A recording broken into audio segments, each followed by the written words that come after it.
Fazer o videozinho aqui da Titan aqui, 150 aqui com a máscara aqui, ó, farol. Disse que ia botar. E na lanterna traseira.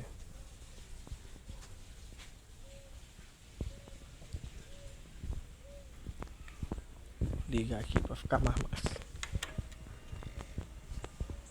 Botei aqui, que foi uma queda.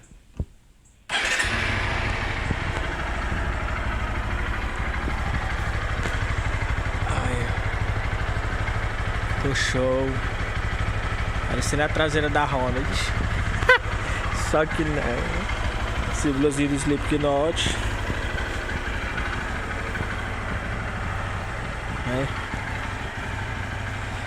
Só não tá raiando os retrovisores. Rodas da 150 Sport. Pneu largão. Aro 18 na frente, 17 atrás. De trás é um Sport Drago da Pirelli. 130 por 70 e 17. Ó. 130 por 70 e 17. E aqui um do mesmo risco do da CB300. Pirelli também. Sport Demo. Esse aqui é 100 por 80, 18. E é isso aí, galera. De pouquinho eu vou ajeitando a bichinha. A minha outra era mais raiada.